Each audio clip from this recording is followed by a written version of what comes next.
Welcome in to Pressbox Live. I'm Stan the Fan Charles of Pressbox and PressBoxOnline.com. And with me, as always, on these Thursday night excursions into the world of sports is Gary Stein.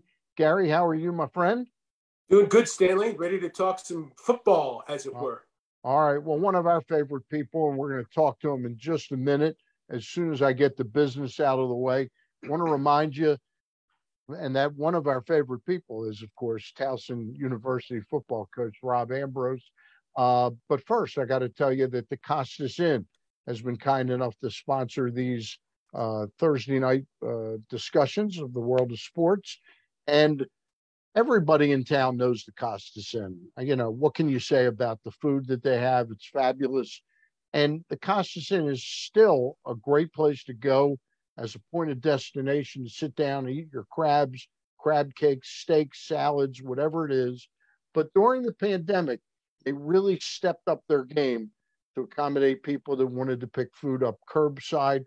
That's still available, and they strongly urge you to give them a call at 410-477-1975.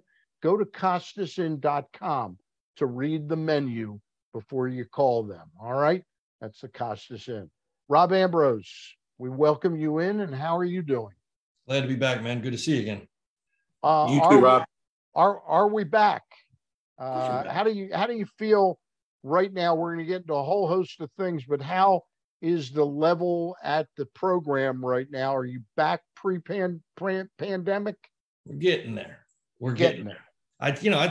You can't throw a speed bump in life as big as the one that, multi-years and expect to just walk away normal again.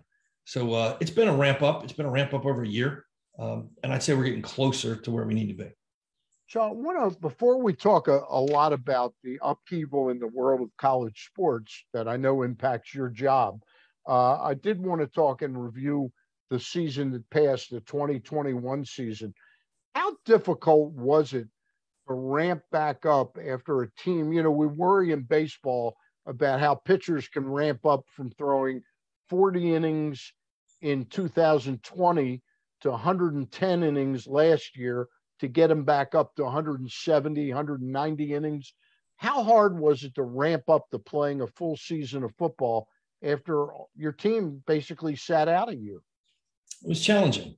It was challenging. And, there's an old saying that says the best way to stay in shape is to never get out of shape. And clearly football shape, or any sport for that matter, has its own particular type of shape that you have to be in. And for those that do it at the highest level for the most amount of time, getting to that point and then basically being forced down the mountain, you got to climb back up again. And that took a long time to get there. So with that being said, there's a flip side to the story that, you go, and it'll come out a couple of years from now. But I talked to my buddies at other places, and they just got decimated. The teams that played in that spring year got decimated in the fall injuries. That if we learned anything, we learned that football, it cannot be played. You cannot play 2 seasons in a year. You just can't do it. If the bodies aren't meant for it, we should have never done it. I live and learn, but let's never do that again. Well, you didn't do it, correct? You and then AD Tim Leonard agreed on not doing it.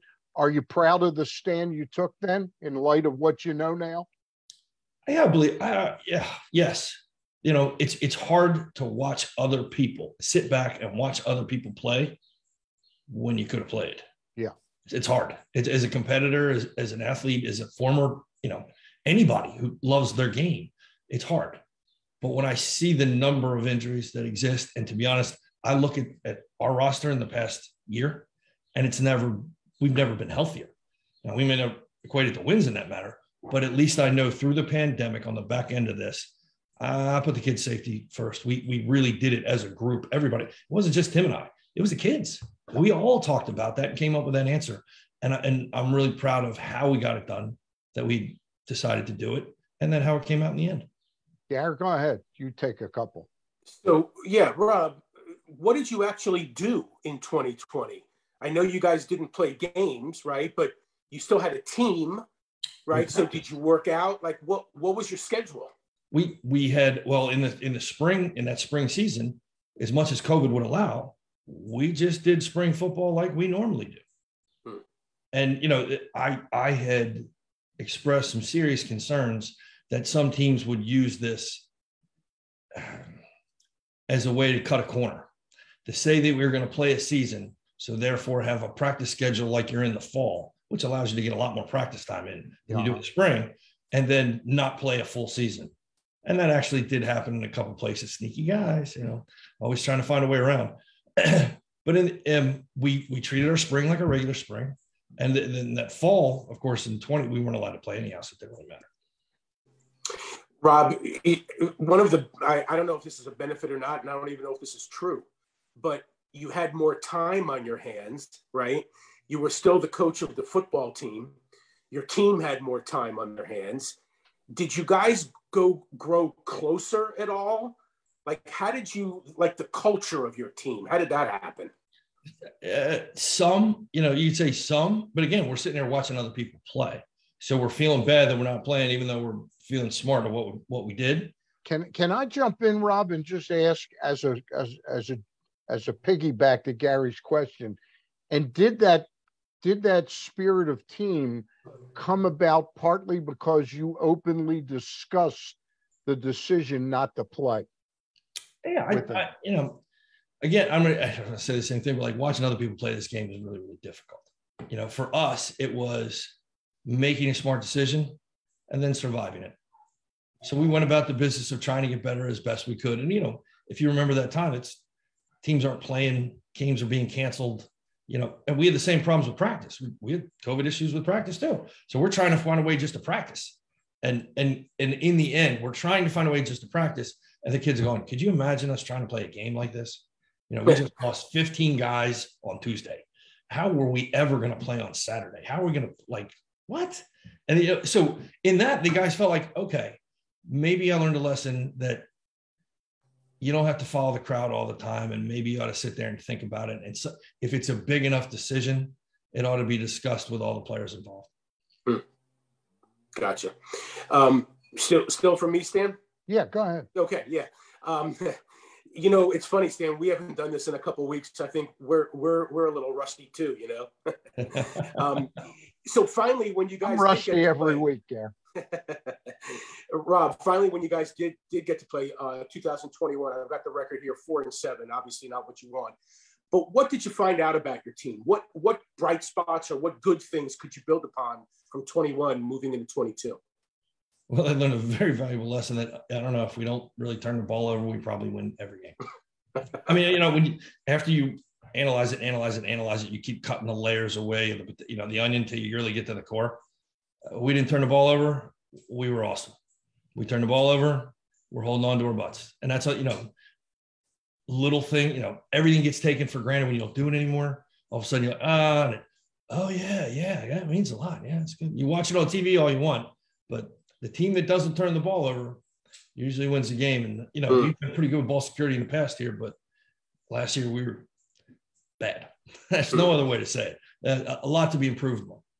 Rob, I want to jump in, and I mean this is no insult to your players, but the level of football that Towson plays versus, the USCs and the Alabamas and Ohio States, do you think it's harder for your players to be motivated to come back and play at the level? Did they care about football every bit as much as they did before? Because they don't have necessarily these big dreams of making a lot of money out of football. Well, Stan, I'll tell you that every kid that plays college football at any level still has dreams about getting paid to play forever. Okay. And you watch a draft, there are Division III guys that are getting pulled. So they're going. As far as the motivation based on, us being USC or whoever, if you love the game and you love it so much that you've committed to basically killing yourself in some fashion, beating yourself up, living a harder life, making huge sacrifices in college just so you can be a student and an athlete, and then have the thing that defines you as you grow up that got you to this place taken away. No, there's no question about motivation or wanting to be good or playing harder. Nobody needs, it's nice that they pay you to do it, but there's a bunch of us, that would still put a helmet on and go get beat up just because they would let us. let's go have fun together and play this game together. There's never a lack of motivation. Let's put it at the Division I level. If you lack motivation in any way, shape, or form for your sport, you shouldn't be playing it. You probably aren't. Good answer. Rob, we want to move into talking about this upheaval in the world of college athletics, and we will, but I want to take the path from 21 to 22 and maybe get into the upheaval in college sports. Do you have any idea exactly who's going to play for you this coming season? How many games you're going to play and what players you've got? Yes, I do have schedules. As a matter of fact, they just put the times out, I want to say today or yesterday. And so I'm excited about that. I'd say I have a little more than 2/3 of the roster intact, but because of the way the world is today, and couple that with a monstrous group of graduating kids because of the COVID years, that the fluidity of everybody's roster, and ours, Maryland's, and Texas, it doesn't matter. The fluidity of everybody's roster, it could not be more wet than it is right now. And it's going to be that way for all of us pretty much right up until camp. So your roster, everybody's roster can change now, Rob? Is that what you're saying? That is exactly what I'm saying. As we get into this, is there a deadline when they're going to cut off transfers? Theoretically, okay, there was a May 1st. If you are in the transfer portal, then you are eligible to play next year. Okay, you had to be in the transfer portal before May 1st. Okay, I've already been informed multiple sources that there are waivers galore for a bunch of kids who didn't get in before then. So there will be another set of guys who enter into the portal in the upcoming week. So it's a different time. Well, Gary and I have been reading about the name, image, and likeness, the combination of that coming out in the same year that they really are opening up the transfer portal to anybody, any play. It sounds like it's like a double whiplash effect on the whole sport. Sure. I quote me on this. I've said this many times. I am all for anything that helps student athletes. Anything, like anything. I was more opportunity, more money, more resources, more anything. It's a difficult sacrifice that you make in college, and I'm all about that. As long as none of that hurts the game. Because if you keep doing things that hurt the game in the name of the kids, there won't be any game to play. And if there's no game, this is a waste of time. So if you take it to the nth degree down the road, what are you going to destroy the game? You're only going to have 20 football teams in America? As adults, it's our job not only to do what our kids want, but it's more important that we do what they need. And I think that there's, we've made a lot of decisions here in the last couple of years that make people feel good in the moment. Yeah. And we're really not caring about the repercussions on the back end. And now a bunch of people are looking like, what did we do? That's what I'm looking Pandora's at. Box. That's what I'm looking at is the Pandora's box that's been opened. And I'll let Gary get the next question, but just to throw this out is how do you then go backwards and take that away from players, from student athletes who say, well, wait a minute, just a year ago, this guy got $400,000. I'm not posing that question. I'll let Gary get the next question, but I think it's food for thought. Gary. Well, it's a good question, but Rob, let's just take a step back and kind of look at this like a more organic question here. And by that, I mean this. You've been coaching, if I'm not mistaken, correct me if I'm wrong, since 2008, I think was your first year. So you're going on 15 years now in 2022. That is the definition of a generation. You are coaching a new generation of athlete today than when you started in 2008.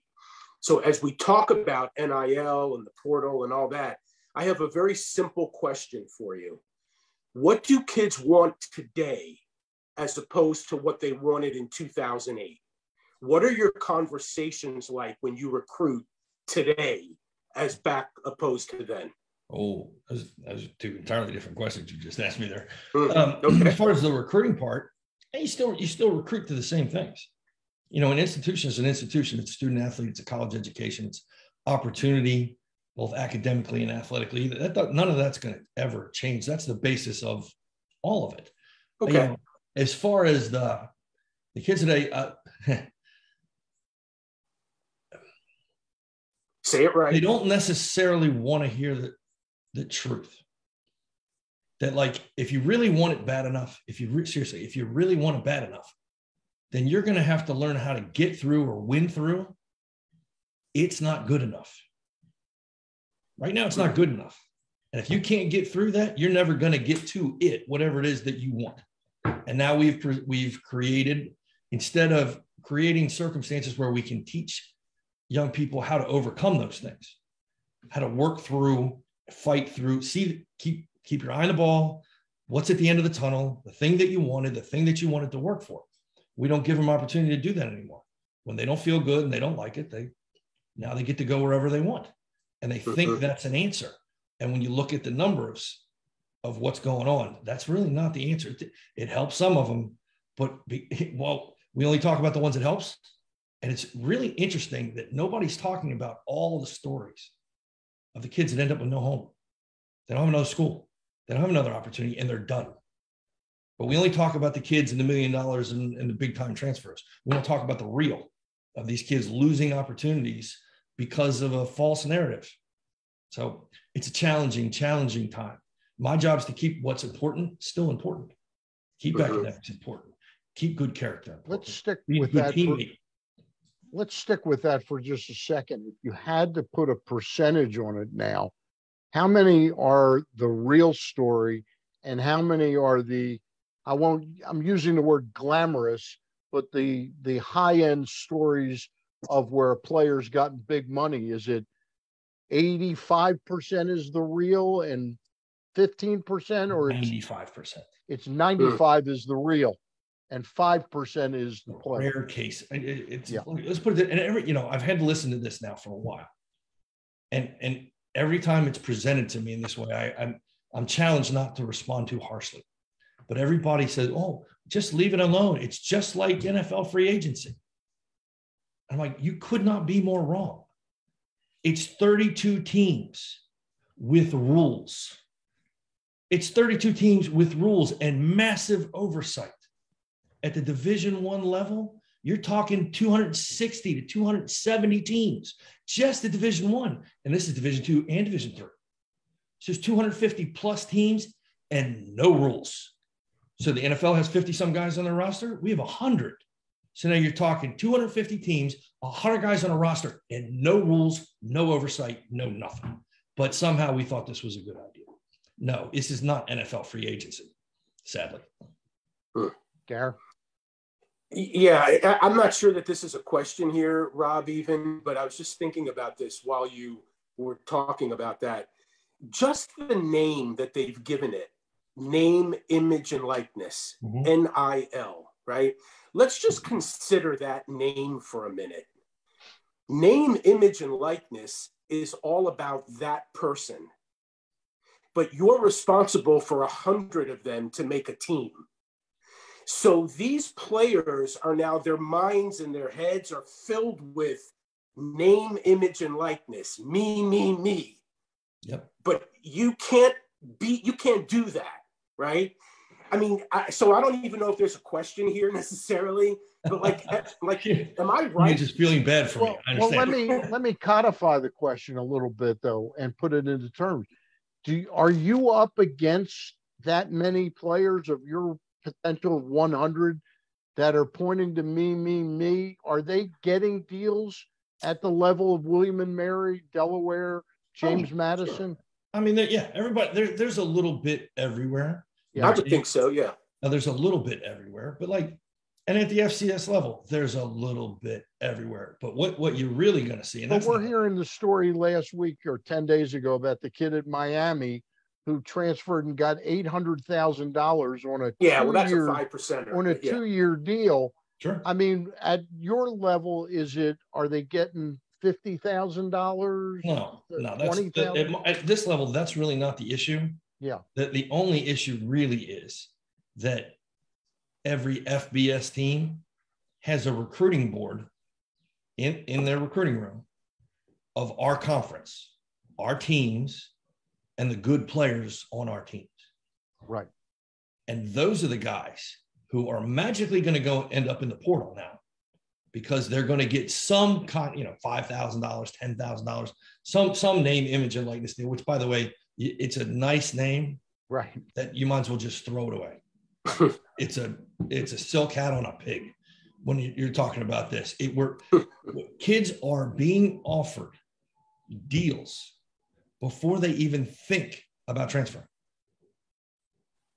So that's problem number one. And you blank school, their donors find a way to this kid and go, hey, go in the transfer portal. You will get this many hundreds of thousands of dollars.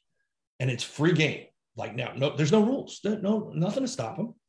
Okay. So that's, it's great for the individual. It's horrible for the game. And that concept of, if I went back to my 2013 team, as good as we were, like 11, 12, and 13, we'd have never made it to the national championship under this circumstance, because half that team would have been bought by somebody else. And here's the crazy one. So say I sign a kid and I coach at blank university, and now this is above me, okay? That we have it set up and we have a decent name, image, and likeness deal that this kid's getting some money, right? And all of a sudden he has a great freshman year. And the company that gave him the name, image, and likeness deal go, you're transferring because you can make us more money in this college market in this town. So basically the players are being bought already. Yeah. And everybody's like, yay. No, it's good for the individual. I mean, what we're seeing, there are instances where it's very, very good for certain individuals. Well, that case I cited, the Miami player who got 2 years and $800,000 to transfer, that prompted one of his new potential teammates at Miami to say, hey, I don't like my name, image, and likeness deal. I'm going to go into the transfer portal unless I match this guy or exceed it. Let me jump in.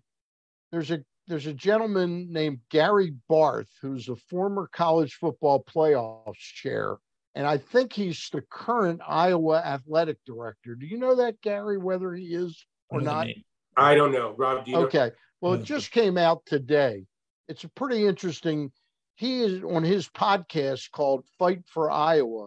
He said, let's go back and put a 1-year wait on the transfer issue.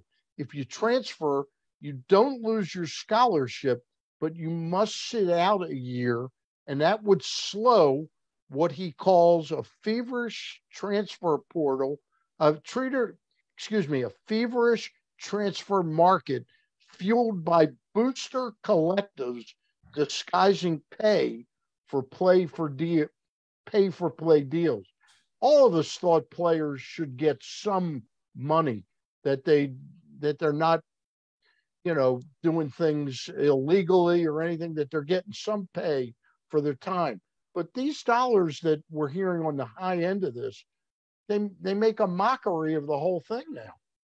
Well, let's put it this way. Imagine, well, one, this is the first time through the wall. So all these companies or whatever, hey, this is a great idea. I have no idea what's going to happen when those kids don't pan out. Yeah. Right? How much money did you just invest and what was your return on that investment? Right. But for me, the more concerning thing is the overall blanket of what people believe this thing is and what it ends up being. Like the name, image, and likeness thing is real, and it's money, and it can be a really great thing. But the transfer portal thing, like the numbers, the real numbers, people, they don't bear out. I did some research today, like only 54% of kids find new schools. 41% of kids don't find a school or end up quitting their sport or go to a non-NCAA school. 41%, Rob? Yeah. And only 1/3 of FCS, my level, only 1/3 of FCS transfer kids go into transfer portal and get a scholarship. Only 1/3. Now let me flip that for those in the back. That means 2/3 of you are not improving your situation. It's worse. only 36, but this is this week in SI, only 36% of those FCS kids find another home. So they leave the place that recruited them, that cared about them, that tried to help, try to grow them up, or they go, I can go somewhere else. I'm going to do something. And then they don't go anywhere.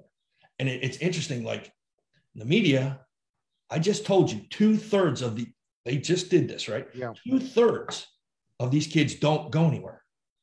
And that means People they don't should be necessarily screaming that from the rooftops. That means they don't even end up necessarily going to college. They don't go to college. Well, they were in college. Yeah. And then now it's up in the air whether they're going to school. Had a chance to participate in one of the greatest games in the world.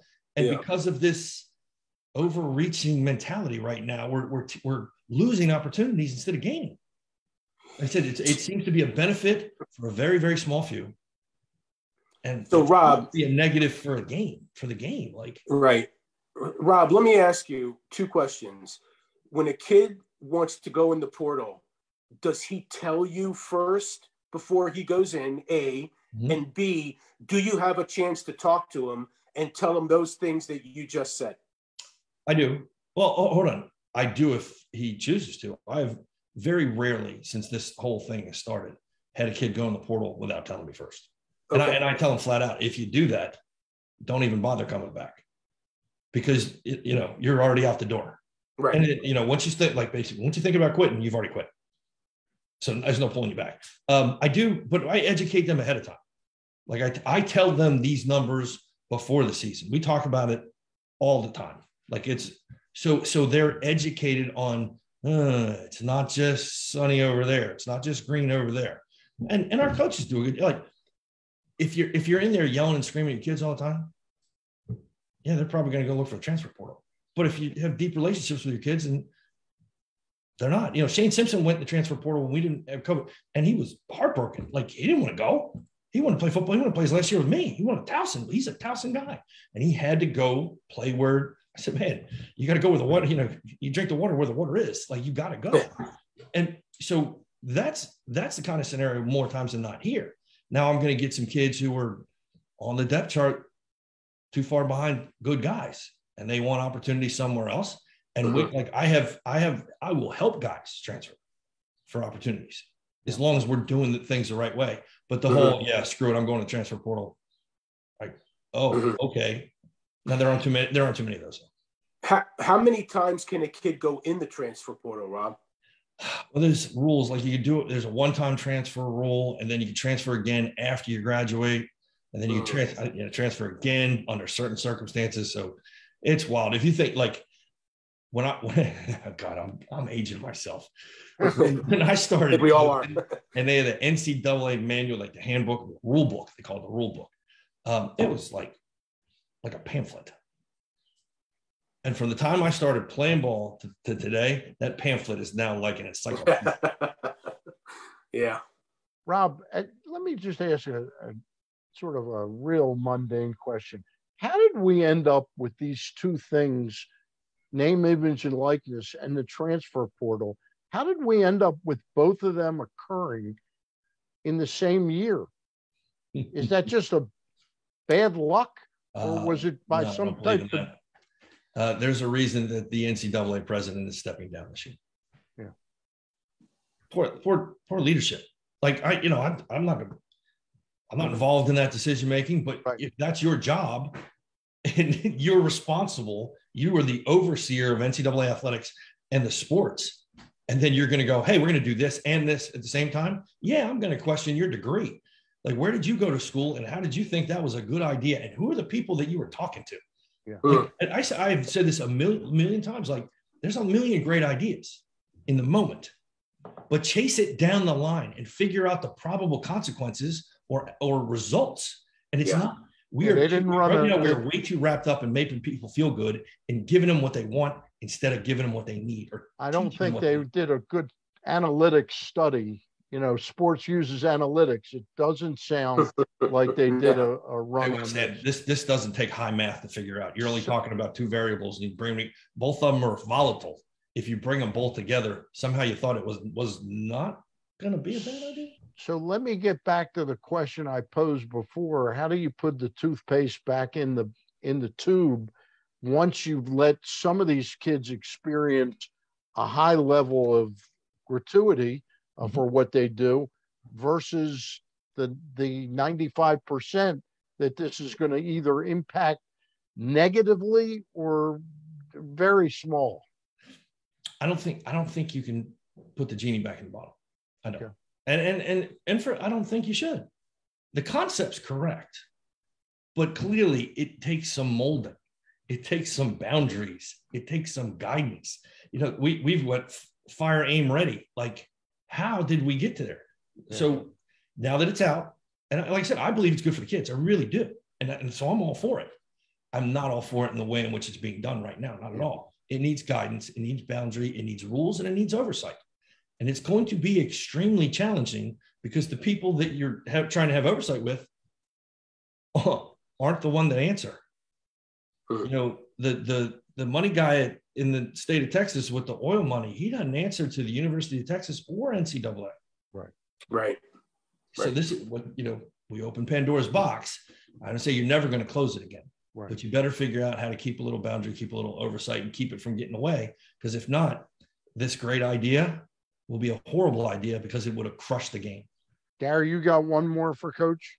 I've got two more for Rob with your experience in the portal. Okay. Question number one, do you have a specific portal recruiting coordinator? No, everybody does this. Everybody does it. So we all like each assistant coach has his own area, both in-state and then national. Okay. So everybody's got that, but each and every guy is responsible for the portal at their position. Gotcha. So my second question is this, and I've got a list here, and I understand that your roster is still in flux, as you explained earlier, right? Mm-hmm. But at least the roster that's on the website right now, which again is probably in flux, okay?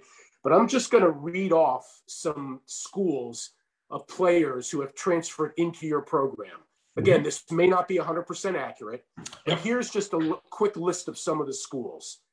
You've got Pitt, South Carolina, Kent State, UNC, KU, Indiana, Penn State, UConn, University of Maryland, okay?